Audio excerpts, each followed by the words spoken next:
Voilà. Bonjour Guillaume, on vous Oui, je entend. dois faire. Bonjour, je suis avec Amélie Coantic et Bruno Forel. Merci d'être là. On vous écoute sur la gouvernance de l'eau sur le bassin Adour-Garonne. On a parlé de ça toute la journée et hier, la gouvernance, financement, les SAGE, les EPTB, etc. Comment tout ça fonctionne ensemble et avec vous, on vous écoute Guillaume. Alors, le bassin d'Adour-Garonne aujourd'hui est pratiquement totalement couvert en termes de SAGE et de clés. On a une couverture aussi de PTB ou de structures afférentes aux EPTB. Et c'est fort de ce constat-là aujourd'hui qu'on arrive à mener des actions. On s'aperçoit que d'un territoire à l'autre, même dans une stratégie de bassin, la déclinaison qui se fait n'est pas forcément la même d'un territoire à l'autre. Ça peut évoluer en termes de solutions et encore plus vis-à-vis du changement climatique. Donc aujourd'hui, on a cette carte des sages qui est maintenant exhaustive de ce qui est nécessaire de mener et comment on le mène sur chacun des territoires.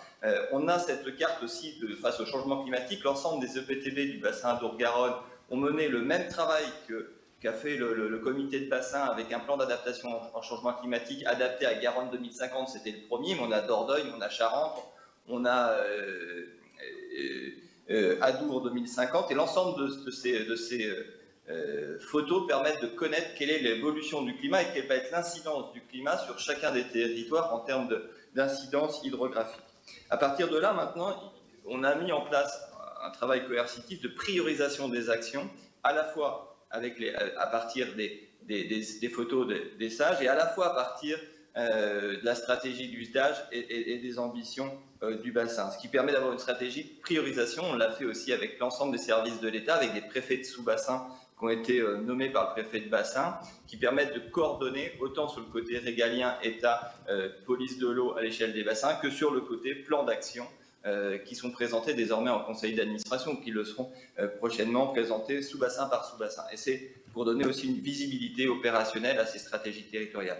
Voilà l'organisation dans laquelle on est parti. Maintenant, c'est vrai que, et j'entendais les débats qui étaient les vôtres, l'idée c'est de gagner en efficacité. On ne va pas être jugé demain, nous les agences, les comités de bassin, mais l'ensemble des acteurs de l'eau, sur ce qu'on comptait faire, mais probablement sur ce qu'on sera en capacité de faire et de mettre en œuvre pour sécuriser la qualité de l'eau, de la biodiversité et des milieux aquatiques. Et pour cela, il faut probablement renforcer les compétences de chacun et garder des compétences de chacun, simplifier un petit peu nos champs de compétences. Alors, il y a un travail, une réflexion, il y a une mission qui a été confiée par la ministre, peut-être qu'Amélie en parlera plus que moi, pour redéfinir au sein de l'État comment on organise, qui fait quoi. Et c'est vrai que peut-être, ça fait partie des réflexions qu'on peut mettre sur la table, qu'il peut être utile de confier à une seule organisation. Ça peut être les DREAL de bassin, ça peut être les agences, ça peut être un tiers, mais tout ce qui est la stratégie, la connaissance, y compris sur les inondations, PGRI et SDAGE, puisque les collectivités locales ont la GEMAPI, ont la compétence et la globalité des choses. Et on voit que dans les plans d'action, et on est bien passé dans les agences pour le constater, c'est que souvent les solutions peuvent être communes. Donc là, il y a probablement une réflexion à avoir de simplification, d'organisation des compétences entre les différents acteurs et la capacité aussi de mobiliser la connaissance et le plan d'action et de bien définir qui fait quoi et de gagner en temps et en coercité et en transparence.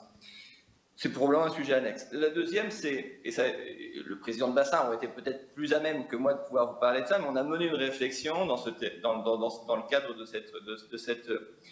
de la mise en place de cette audit par le CGDD et l'inspection du ministère de l'Intérieur sur la gouvernance de l'eau, sur comment on redéfinissait, c'était le souhait du président Alain Rousset, comment on redéfinissait le rôle de chacun.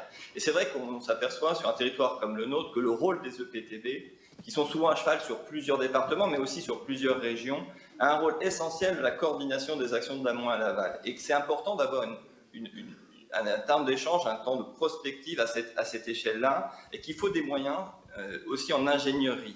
Et que ça passera forcément par une capacité de pouvoir coordonner, mais de pouvoir aussi analyser et pouvoir poser un bon diagnostic et une bonne prospective sur des actions à mener prioritaires. On ne peut pas tout mener à la fois, il faut vraiment se concentrer sur les actions coût-efficacité qui sont le plus rapides. Et ça, à cette échelle-là, les EPTB sont probablement l'instance de décision. Alors peut-être qu'il y a des évolutions à imaginer, en tout cas c'est c'est probablement des réflexions qui peuvent être posées à ce stade-là sur la gouvernance, et ça rejoint ce que j'entendais tout à l'heure. Oui, un parlement de l'eau local, il y a des comités de bassin à l'échelle supra et à l'échelle infra. Dans l'opérationnalité, il semble peut-être utile, comme c'est le cas dans les clés, d'avoir des représentants des clés dans les EPTB qui sont en capacité d'avoir une pluralité avec plusieurs collèges, comme on les a dans les comités de bassin. Ça peut être une réflexion qui est posée.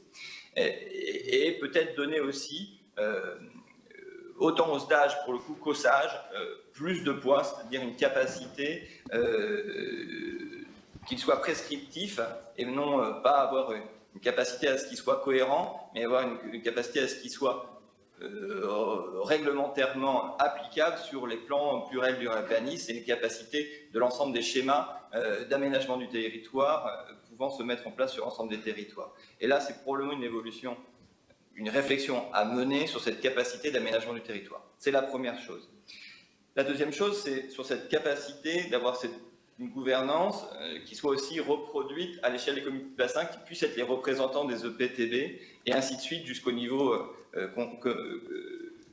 comité national de l'eau, dans une cohérence de représentation du territoire ascendant et descendant.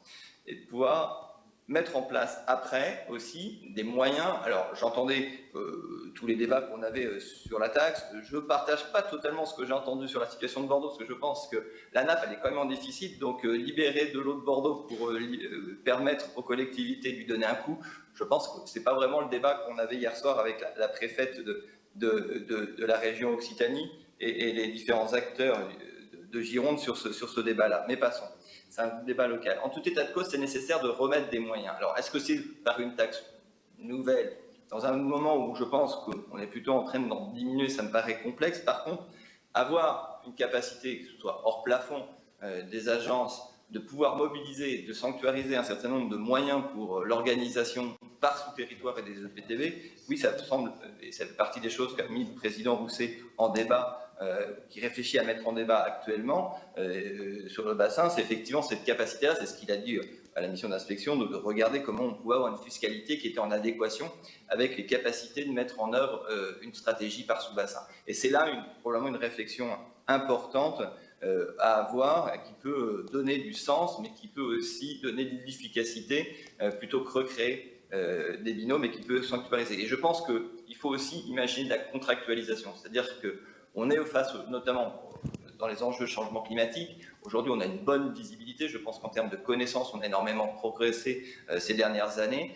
Maintenant, il faut passer de l'incantation à l'action. Et pour passer de l'incantation à l'action, il faut avoir une capacité d'action pluriannuelle et d'avoir des schémas probablement, peut-être comme on les a sur les agences, sur 6 ans, et de pouvoir avoir une contractualisation avec des objectifs précis, quantifiés, évaluables dans le temps, et qui puissent faire sens. Et je pense que c'est aussi dans cette capacité, à la fois en associant l'ensemble des acteurs, mais aussi en donnant du sens et en donnant de la visibilité aux actions qui seront mises en œuvre, qu'on aura une meilleure acceptabilité de l'impôt. Et je pense que sur l'eau, c'est quand même un exercice assez noble qui me semble facilement identifiable et justifiable, surtout quand on subit les frasques répétées, tant sur les parties inondations que sur les parties temps de sécheresse qui s'allongent. Je pense que chacun est à même de concevoir et de pouvoir imaginer qu'il faut effectivement le gérer autrement, tout en laissant l'eau comme bien commun.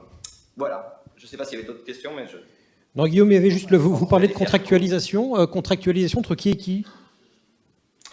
Contractualisation entre, probablement, si c'est les agences qui prélèvent, qui continuent à prélever effectivement les redevances, entre les agences ou les bassins et les organismes EPTB de bassin sur des contractualisations pluriannuelles avec des financements sanctuarisés et avec des objectifs d'action qui soient clairement identifiés sur des actions pluriannuelles, et pourquoi pas les imaginer sur 3 ou 6 ans, par exemple.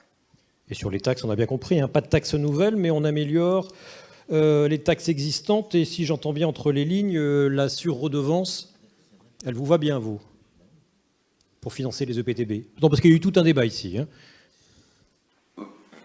Bon, d'accord. Il y a plusieurs solutions. Ça peut être une surredevance, ça peut être dans le cadre d'une réforme plus profonde des redevances. Voilà, je pense qu'on est quand même dans le monde de l'eau à un tournant, c'est-à-dire que la prise en compte des effets du changement climatique entraîne forcément une gestion différente. Et la question de la fiscalité, de l'eau paye l'eau, la biodiversité paye la biodiversité, et dans quelle proportion on le fait, va forcément se poser de façon importante dans les années à venir. Donc c'est un sujet qui doit être fait. Après, sur la modalité technique, ça peut être un débat, mais je dirais que c'est une modalité technique. D'abord, il faut être d'accord sur ce que l'on finance et pourquoi on le finance et quelle action ça produit, et dans quelle stratégie on le fait, avec quelle gouvernance on le fait. Bruno Forel, une réaction? Oui, ben moi j'entends beaucoup de ce qui est dit là m'intéresse et me ravit. Enfin, j'ai quand même l'impression que, voilà, pour un bon nombre d'entre nous, on plaide un peu dans un sens commun. Après, moi, je veux dire et je veux réaffirmer que il faut défendre avec force et avec engagement le système des agences de l'eau, la capacité aux agences de l'eau de bénéficier de moyens.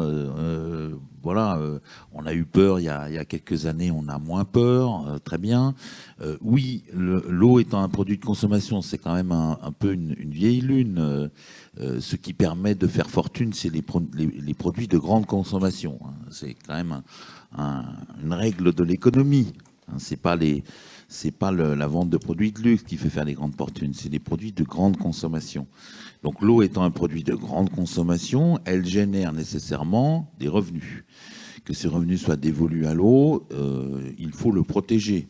Et qu'on ait parfois des tentations d'aller chercher ces revenus pour financer tout un ensemble d'autres choses, il faut s'en méfier. Et il y a une partie de la biodiversité qui est effectivement liée à l'eau, mais toute la biodiversité n'est pas liée qu'à l'eau. Et confier seulement au financement par l'eau toute la biodiversité de tous les territoires, c'est quand même un peu fort de café. Ça pose quelques questions. Et nous, ce qui est important, et moi je suis d'accord, aujourd'hui, les gens ont peut-être un peu de mal à voir les taxes arriver. En tout cas, c'est surtout les politiques qui ont du mal à les annoncer. C'est plutôt comme ça que ça marche. Moi, j'ai fait une campagne, quand j'ai mis la Gemapi à 16 € sur mon territoire, j'ai fait une campagne d'affichage 4 par 3 pour que j'ai fait la publicité d'un impôt. Voilà, pour que les gens sachent qu'on allait leur demander de l'argent. Mais ce qui est important, c'est que les gens sachent pourquoi on leur demande de l'argent. Et je pense que c'est une des choses qui est importante à comprendre. Et donc, s'il faut techniquement faire en sorte de rentrer dans une taxe déjà existante, bah, les EPTB n'ont rien à redire là-dessus. Simplement, ce qu'il faut, c'est qu'ils bénéficient d'une pérennité, une fois encore, hein, de socle, de support, pas de totale action, hein, d'une pérennité de financement qui garantisse l'ingénierie au niveau local pour que la politique puisse se déployer. C'est vraiment ce que nous voudrions voir arriver de manière importante. Puis je voudrais insister sur une chose, peut-être sur la question qui a été un peu débattue tout à l'heure sur fonctionnement et investissement. On est quand même en train de se rendre compte que, ayant fait de notre nature un jardin, ah, on a perdu monsieur Choisy, je crois. Il va revenir. Je crois qu'il est parti dans le... Non, il est revenu. Non, c'est bon. Bien, ben on a fait de notre nature un jardin. On a la responsabilité aujourd'hui de l'entretenir. Ça suppose de l'investissement, c'est vrai, et c'est un vrai sujet. Et les agences de l'eau, à juste titre, aident beaucoup l'investissement. Elles sont, à juste titre aussi, beaucoup plus prudentes sur les questions de fonctionnement. Pourtant, on se rend compte que les enjeux qui sont devant nous appellent beaucoup de liens avec le fonctionnement. L'entretien d'une zone humide, la garantie de la continuité écologique, la garantie du fonctionnement d'une rivière dont le cycle a été perturbé, ça ne se fait pas qu'avec de l'investissement. Donc on a encore aussi d'autres questions de financement. Et là, en revanche, je pense que la Gemapi peut tout à fait répondre à cela. Hein. Je pense que la réserve financière que la Gemapi a encore en termes de l'encadrement législatif qui a été fait peut couvrir ce type de besoin. Mais il faut bien entendre que cet enjeu est tellement lourd et tellement fort que les ressources qui vont pouvoir être mises à disposition de cette politique de l'eau, il faut les ménager et il faut peut-être aussi, je l'ai dit hier et je vais le répéter, moi j'ai du mal à entendre mes concitoyens m'expliquer que la facture d'eau est trop chère. Quand je les vois sortir de leur supermarché avec 5-6 litres d'eau en plus généralement conditionnés sous plastique, qu'ils ont acheté à un prix au mètre cube qui défie toute concurrence avec l'eau potable du robinet. Toute concurrence. C'est colossal, hein, l'écart. Donc voilà, il faut quand même, si on prend des responsabilités publiques, il faut mettre les citoyens en face de leurs responsabilités. Ça fait aussi partie de l'engagement politique.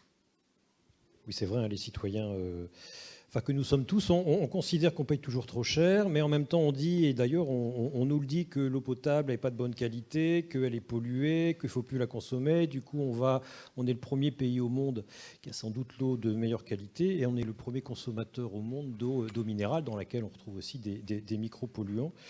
Vous êtes confronté au même problème en Adour-Garonne, attendez, j'essaie de retrouver mon nier. Oui, la question de la qualité de l'eau.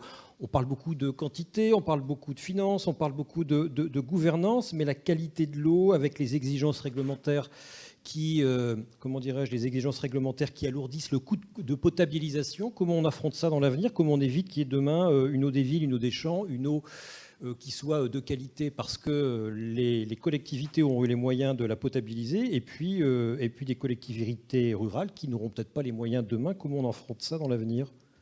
Guillaume Choisy. Ça dépend. Déjà, nous, en Adour-Garonne, la nature nous a mal dotés, c'est-à-dire qu'on nous a fait un territoire très accidenté qui fait qu'on a des débits extrêmement faibles dans les rivières. Et déjà, dès aujourd'hui, c'est pas demain, c'est dès aujourd'hui, on a des problèmes de qualité. Le premier problème de qualité que l'on a, c'est la température de l'eau. C'est-à-dire qu'on a 60% de notre population qui est alimentée par les rivières en eau potable. Et c'est vrai que boire une eau au-dessus de 25 degrés, d'abord, c'est compliqué au niveau des traitements à partir de cette température-là. Et puis, c'est pas très agréable l'été de boire une eau tiède qui approche les 30 ou qui dépasse les 30.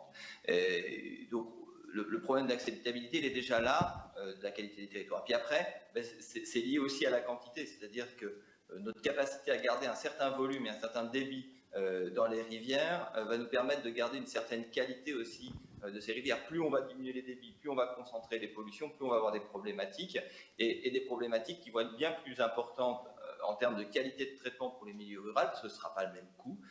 Voilà, on est déjà confronté à ça, hein, dans le département du Gers actuellement, par exemple, avec l'arrivée des métabolites, l'ensemble, la quasi-totalité du territoire est mise en demeure en termes de non-conformité à l'eau potable. Eh bien oui, quand on regarde aussi les unités de traitement, c'est que même quand on a du palliatif, quand on est sur des unités plus petites, c'est difficilement gérable. Et j'en parlais ce matin, notamment avec Veolia. C'est des sujets où parfois je les interrogeais. On a mis des systèmes de traitement ultraviolets, filtre à charbon, et ce qui sort n'est pas potable, et non conforme. Il y a un problème. Et oui, sur des unités, parfois ça pose aussi cette problématique-là en termes de limites de technologie, et puis en termes de coûts. C'est-à-dire qu'on a des coûts qui sont facteur 10, si on applique ça à tous les territoires ruraux. Donc il faut absolument agir, et ça fait partie aussi, et je voyais qu'il y avait Luc Servant, et il l'a rappelé hier soir en présence des ministres, de pouvoir avoir quelque chose qui s'applique à la fois sur du multi-usage. Il faudra probablement améliorer l'ensemble du panel de solutions, solutions fondées sur la nature, zone humide, agroécologie, et de pouvoir aussi améliorer le stockage de l'eau pour sécuriser l'ensemble de ces usages-là, qui sont aujourd'hui sur nos bassins. Mais c'est vrai que la qualité est liée en partie à la quantité, et notre capacité aussi de transition, à la fois en termes de transition agricole dans l'immédiat et de transition de nos modes d'urbanisme. Il faut absolument qu'on renature les villes, il faut qu'on gère autrement notre gestion de l'urbanisme dans les villes pour pouvoir aussi préserver la qualité de l'eau des rivières et la qualité de l'eau potable quand on est près de l'ordre de surface et des nappes de demain. Voilà, l'eau, c'est l'aménagement du territoire. Amélie Coantic, votre conclusion, votre synthèse, votre remise en perspective des propos qui ont été tenus cet après-midi et durant ces 2 jours. Écoutez, peut-être beaucoup de choses ont été dites par Guillaume Choisy et puis M. Borrell. Moi, il y a peut-être 3 choses sur lesquelles j'aimerais rebondir par rapport à ce qui a été dit, qu'on a déjà évoqué partiellement, mais qui me semble important. Un premier sujet qui est la question de la lisibilité. Lisibilité de l'action publique, lisibilité de l'action sur les territoires. On a eu finalement énormément d'évolutions dans la gouvernance de l'eau depuis ces dernières années, avec une structuration, une montée en compétences, une montée en lisibilité, notamment des EPTB.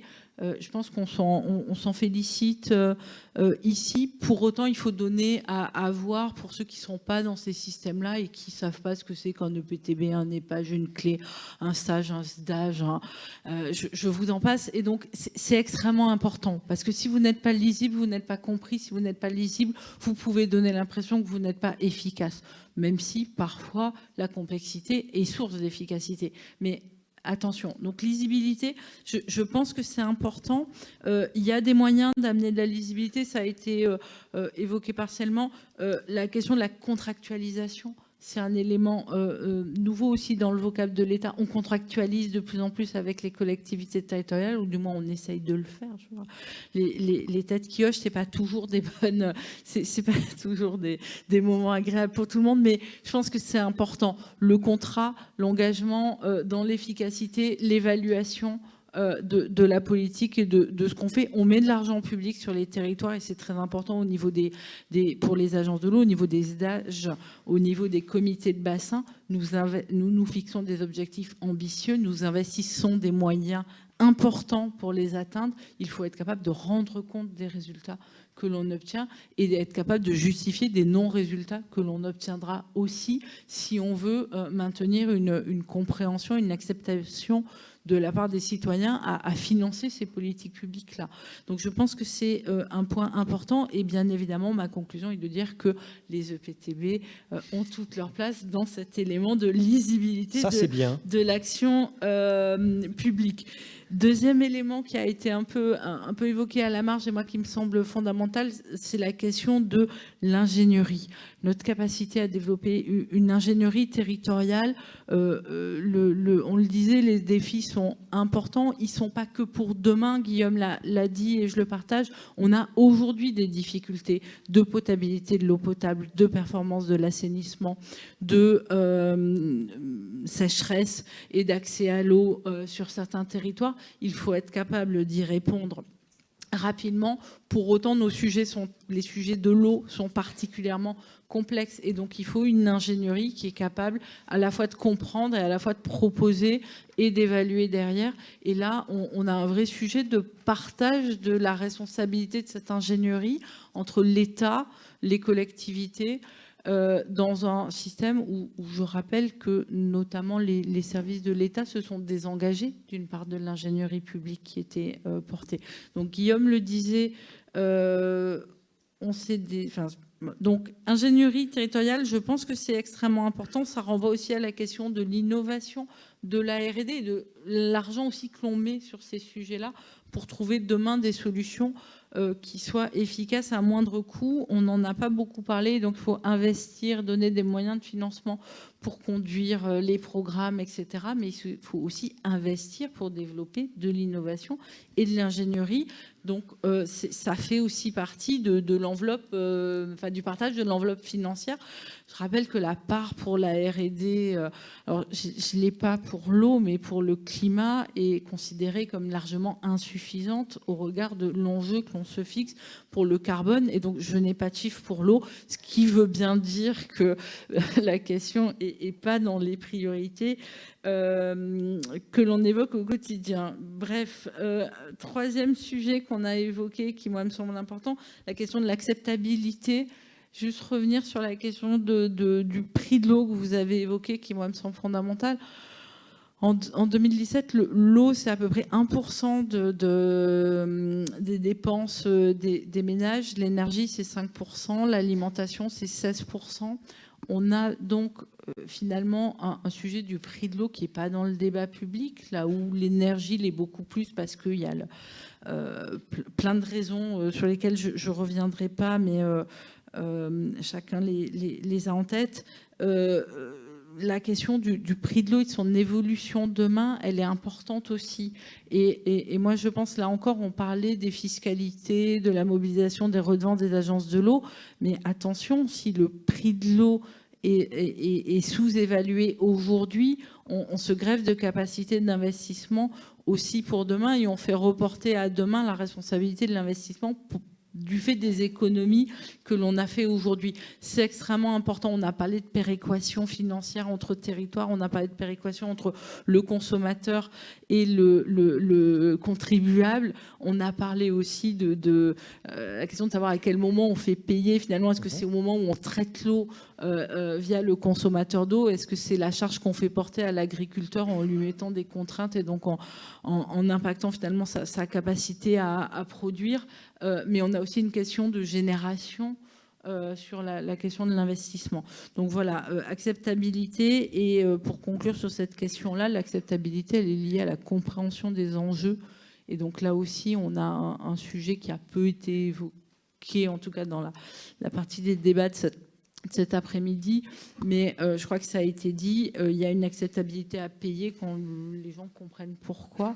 Et donc ça veut dire qu'il faut aussi être capable d'expliquer pourquoi on a besoin de porter ces politiques-là. Et là encore, le bon niveau territorial pour le faire, dans un partage des responsabilités entre le niveau national et le niveau local, chacun a sa place dans l'expression de la légitimité de l'action. En même temps, l'acceptabilité avec 1% à peine des dépenses, on peut augmenter comme on veut, on ne le voit pas finalement la dépense de l'eau, donc on peut augmenter à 2%, sans avoir à l'expliquer, je plaisante. Vu qu'on ne le voit pas. Bruno Forel, vous aurez le dernier mot. Fistre. Bon. Oui. Bien, bon, enfin, pendant ces 2 journées, beaucoup de choses ont été abordées et je crois que, comme beaucoup de gens ici, j'ai appris beaucoup de choses, j'ai entendu beaucoup de choses très intéressantes et puis aussi un certain nombre de questions se sont fait jour. Une question essentielle, l'information. On est parti d'un constat, d'une situation planétaire, mondiale, inquiétante par des gens qui savent de quoi ils parlent.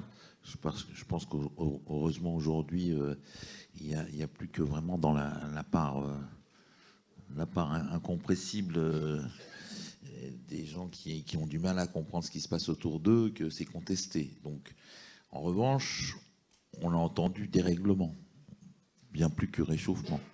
Et puis, on a vu qu'il y avait un travail qui pouvait peut-être être fait à des échelles plus locales, puisque la question va aussi se traiter à des niveaux de plus en plus locaux. Et donc, là, un travail encore d'information, d'investigation, de compréhension du dérèglement auquel nous avons affaire. Et comment il va se traduire très précisément à des échelles d'utilisation, notamment en lien avec l'eau, et des échelles aussi de qualité naturelle. Donc là, une demande d'une poursuite et d'une continuité qui se fait. On voit que ça se met en place. Et peut-être aussi un travail à faire de la part des EPTB pour nourrir cette compréhension. Des mesures, des installations de mesures de débit, des installations de piézomètres sur des nappes pour vérifier l'évolution en fonction des saisons, apporter de l'information à ceux qui sont capables d'éclairer notre avenir. Donc c'est une chose importante. Après, on s'est posé des questions on a revisité l'histoire de la gestion de l'eau et on s'est posé des questions sur la nécessité de réinterroger cette histoire ou de vérifier en quoi elle est en lien avec le regard qu'on a sur ce statut du bien commun de l'eau. Qu'est-ce que c'est qu'un bien commun, les biens de club? Moi, j'ai découvert quelque chose. Je connaissais pas ça. Et je trouve que c'est assez intéressant à chaque fois qu'on aborde un sujet de se réinterroger sur ses fondements et les histoires ou les exemples qui nous ont été largement décrits de la manière dont c'était géré ailleurs. On a pu ensemble aussi faire le constat que, grosso modo, l'architecture qu'on a dans notre pays de la gestion de l'eau, avec cette gestion par grand bassin, avec les agences de l'eau, avec cette déclinaison sous les sous-bassins, avait beaucoup de vertus. Et que, en tout cas, moi, je n'entends personne nulle part dire il faut faire le grand soir, il faut me dégager tout ça et qu'on fasse bien autrement. Donc la question qui se pose aujourd'hui à nous, elle est plus de savoir, dans cette architecture, quels sont les critères, les éléments qui font qu'elle marche bien ou qu'elle marche moins bien, qu'elle est efficace ou qu'elle l'est moins, comment on peut, je dirais, peaufiner encore, comment on peut faire en sorte que tout ça glisse et fonctionne au mieux. Et on a entendu un certain nombre d'éléments qui sont essentiels. On a beaucoup entendu le mot solidarité. Ça veut dire que non seulement on s'organise par grands systèmes, mais qu'à l'intérieur de ce système, on met en place et on fait vivre à chaque échelle des valeurs. Et la valeur de solidarité, moi, ça me rappelle quand même quelque chose, vu que je suis quand même un républicain hyper convaincu, démocrate et républicain convaincu. La solidarité, la fraternité, ça me parle. Donc c'est quand même un projet politique, un projet de société fort. Et donc il faut aussi qu'autour de l'eau, on reconduise ce projet politique. On parle également, et on l'a beaucoup entendu, d'information. Et ça, vous l'avez redit, madame, et ça a été beaucoup dit, et je crois que c'est assez important. Il faut que l'on fasse, nous qui nous intéressons tout particulièrement à ce sujet, nous avons un devoir de le faire partager, de le faire comprendre, de le faire entendre. Et puis j'ai envie de dire, la question de l'entre-soi qui a été évoquée, hein, il me semble, par monsieur Doriot, je crois. La question de l'entre-soi est une chose importante. Je crois que là aussi, quand on dit partage, quand on dit solidarité, il faut peut-être que l'entre-soi dépasse la simple considération de nos besoins humains et qu'on les tende au reste du vivant et qu'on ne considère pas qu'il soit possible de construire un monde demain sans considérer que nous ne sommes possiblement vouer un avenir qu'à condition que ceux qui vivent avec nous, je veux dire plantes, animaux et tout ce qui leur est nécessaire pour exister, continuent d'être avec nous. Et ça nous a fait déboucher aussi sur des questions liées à, au-delà de l'eau, ce qui est engagé par l'eau, notamment sur la question de l'urbanisme, sur la question de l'aménagement du territoire.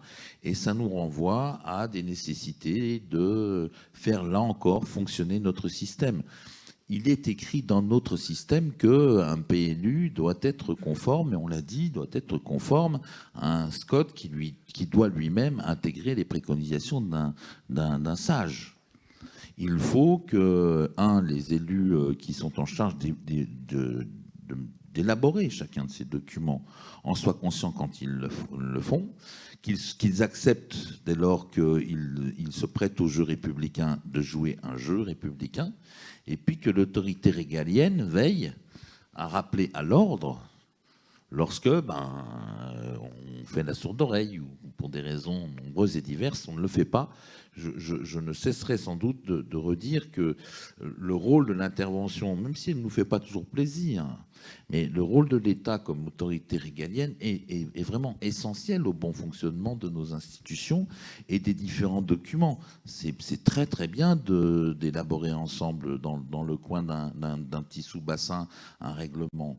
Mais il faut qu'il ait une force, une pérennité pour que cette affaire-là soit sérieusement efficace.